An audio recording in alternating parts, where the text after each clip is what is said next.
എനിക്ക് postpartum depression ഇല്ലായിരുന്നു. എനിക്കിപ്പോഴും എൻ്റെ കുഞ്ഞുവാവയെ കാണുമ്പോൾ ഞാൻ ഓർക്കും, "ഓ! ഇതെൻ്റെ കുഞ്ഞുവാവയാ."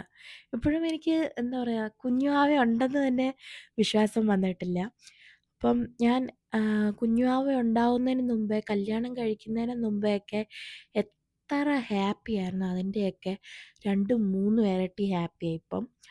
അപ്പം എനിക്ക് തോന്നുന്നു എനിക്ക് ഡിപ്രഷൻ വരാഞ്ഞതിൻ്റെ കാര്യം, അതായത് പോസ്റ്റ്പാർട്ടം ഡിപ്രഷൻ വരാത്തതിൻ്റെ കാര്യം, ഒന്ന് എൻ്റെ ഹസ്ബൻഡ് ഓഫ് കോഴ്സ്.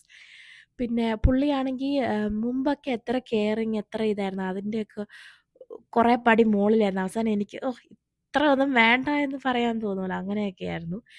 എന്താ പുള്ളിക്കറിയാം ഞാൻ എൻ്റെ വീട്ടിലെ ഇളയതാ. കസിൻസിൻ്റെയൊക്കെ വെച്ച് നോക്കുവാണെങ്കിൽ ഞാൻ ഹോസ്റ്റലിലൊക്കെ നിന്നാ വളർന്നത്. അതുകൊണ്ട് തന്നെ ഹോസ്റ്റലിലെല്ലാം ഞാനാ ഇളയത്.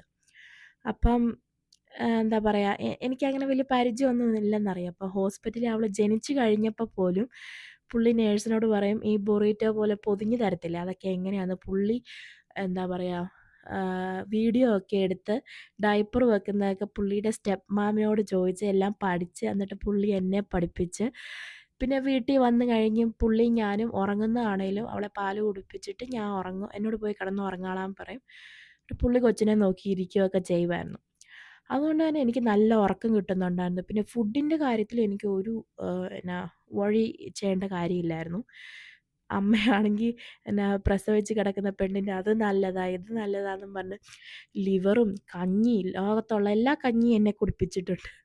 പിന്നെ ഒരു കണക്കിന് ഞാൻ ആലോചിക്കുമ്പം അതൊക്കെ ആഗ്രഹിക്കുന്ന എത്ര പേരുണ്ട്. അപ്പം ഐ ആം സോ ഗ്രേറ്റ്ഫുൾ. പിന്നെ അമ്മ അങ്ങനെ ഇതിൽ അമ്മ ഒത്തിരി സഹായിക്കും. ഇപ്പം ഞാനും മൈൽസും ടയേർഡാണെങ്കിൽ അമ്മ കുഞ്ഞിനെ നോക്കുകയൊക്കെ ചെയ്യുമായിരുന്നു. ഇപ്പം പിന്നെ അവൾ വളർന്നു. ഇപ്പം അവൾ രാത്രി ഞങ്ങളുടെ കൂടെ കിടക്കും, എന്നിട്ട് 12 മണിക്കൂറൊക്കെ ഉറങ്ങും. സോ ഇപ്പോഴും എനിക്ക് ചില സമയത്ത് സത്യം പറയാലോ, ഞാൻ ഇവളിങ്ങനെ ഓടിക്കളിച്ച് നമ്മുടെ കൂടെ ഇങ്ങനെ നടക്കുമ്പോൾ ഞാൻ ഓർക്കും, "ഓഹ്! ഇതെൻ്റെ കുഞ്ഞാ." ഇങ്ങനെ ഓർക്കും. ഇപ്പോഴും പിന്നെ മറ്റൊരു കാര്യം, കുഞ്ഞിനെ കാണാൻ വരുമ്പം മൈൽസിൻ്റെ വീട്ടുകാർ കാണാൻ വന്നായിരുന്നു. അപ്പം ഞാൻ ചില വീഡിയോസൊക്കെ കാണുമ്പോൾ ചിലർ, "ഓ! കുഞ്ഞിന് പാല് കൊടുക്കുന്നില്ല, എൻ്റെ മോനെ പോലെ ഇരിക്കുന്നെ." അങ്ങനെയൊന്നും അവർ പറഞ്ഞിട്ടേ ഇല്ല കേട്ടോ. അവർ കുഞ്ഞിനെ കാണുന്നതിന് മുമ്പ് തന്നെ എന്നെ കണ്ട് കെട്ടിപ്പിടിക്കും. കെട്ടിപ്പിടിച്ചിട്ട് കുഞ്ഞിനെ കളിപ്പിച്ച് സമ്മാനമൊക്കെ തന്നിട്ട് അവർ നല്ലത് മാത്രം പറഞ്ഞിട്ട് പോകും കേട്ടോ. അങ്ങനെ മൈൽസിൻ്റെ ഫാമിലിയും ഇത്രയും നല്ല ഫാമിലി എനിക്ക് തന്നതിന് ദൈവത്തിന് സ്തുതി എന്ന് പറയാമല്ലോ. അത്രയും നല്ല ഫാമിലിയാട്ടോ. എൻ്റെ പല വീഡിയോസിലും കണ്ടിട്ടുണ്ടാവുമല്ലോ അവരെ. അപ്പം അത്രയും നല്ല ഫാമിലിയാട്ടോ. അപ്പം മൈൽസിൻ്റെ ഫാമിലി എൻ്റെ അമ്മയൊക്കെ കാരണമായിരിക്കും.